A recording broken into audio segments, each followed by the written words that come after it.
이번 시간에는 앞으로 판매를 하게 되실 아마존이라는 마켓플레이스에 대한 소개와 판매 방식이 어떤 것들이 있는지에 대해서 잠시 설명을 드리겠습니다.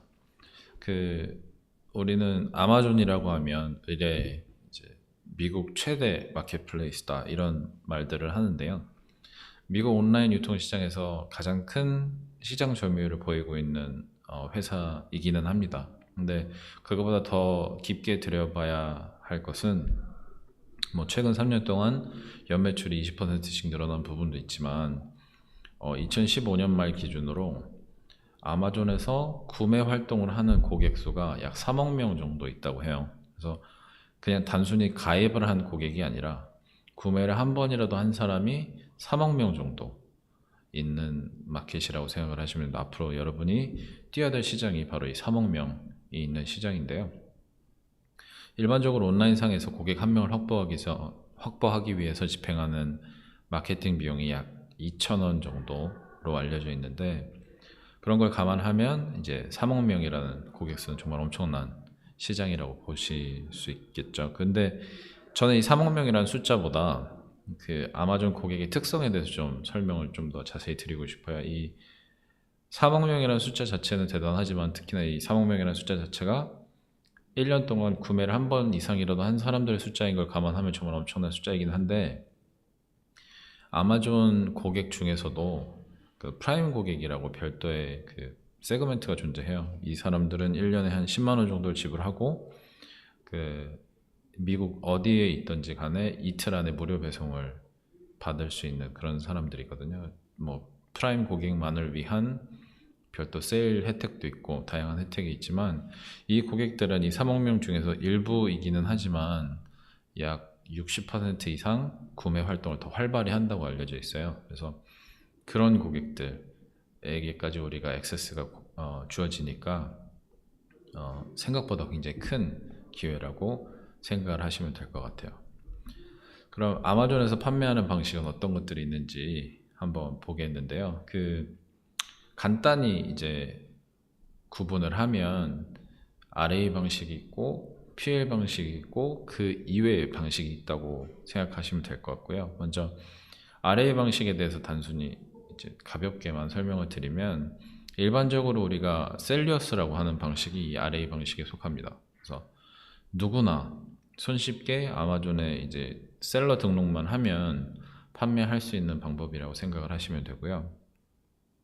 다만 이제 누구나 손쉽게 판매하기 때문에 경쟁이 굉장히 셉니다. 그러니까 똑같은 상품을 잘 팔리는 것만 확인이 되면 워낙에 많은 셀러들이 이제 판매를 하려고 하기 때문에 경쟁이 심화되고 있고요.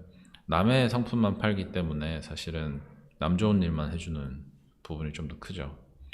그리고 또 어쨌든 소매로 사오든 도매로 사오든 다른 사람의 마진이 끼어 있는 거기 때문에 내가 아마존이라는 시장에서 팔 때 마진을 가져가려면 지속적으로 할인되고 있는 상품을 찾아야 해서 요번에 좋은 상품을 찾아서 좋게 판매를 했어도, 잘 판매를 했어도 다음번에 싸게 좋은 상품을 살 수 있을 거란 보장이 일단은 없고, 그렇게 구매를 했어도 다음번에 또 잘 팔 수 있을 거란 보장이 없어서 지속적인 노력을 요구하는 판매 방식이라고 생각을 하시면 되고요. 반면에 PL 방식은 이제 저희가 사용할 방식인데요. 기존의 OEM이나 ODM 같은 판매 방식을 혹시 들어보셨으면 그것과 굉장히 유사합니다. 남이 이미 만들어 놓은 상품을 우리의 브랜드만, 자신만의 브랜드를 입혀서 판매하는 방식이라고 생각을 하시면 되고요.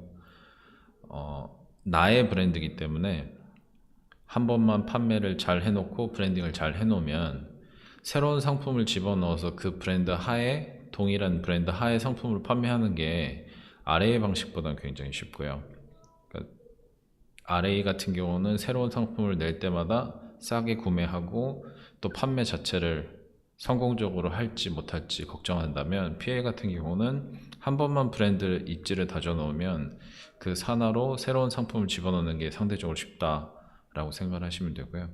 다만 이제 그 브랜드 하나를 성공시키는 것이 좀 더 노력을 필요로 하고, 또 그 브랜드 자체가 내 것이기 때문에 그게 그 브랜드에 대한 책임을 지거나 또 관리를 하거나 하는데 노력을 좀 쏟으셔야 돼요. 근데 단순히 노력적인 입장에서 보면 RA든 PL이든 모두 다 이제 노력이 필요하지만 판매량이나 판매 그 난이도를 생각하시면 사실 PL 쪽이 조금 더 쉽다고 저는 생각이 되거든요. 그래서 저희가 이제 PL 강의를 하는 거고요. 그 외 기타 판매 방식은 이제 다양한 방식이 있는데요. 이것들은 그냥 구글에서 한번 찾아보시면 어떤 방식인지 손쉽게 찾으실 수 있을 겁니다. 그래서 저희는 이제 PL 방식으로 판매를 하는 것을 가정하고 강의를 할 예정이고요. 또 이제 한 가지 더 추가하면 판매 방식은 아니지만 FBA라고 하는 아마존 배송 대행 수단을 활용하는 것을 전제로 강의를 진행할 예정이거든요. 그래서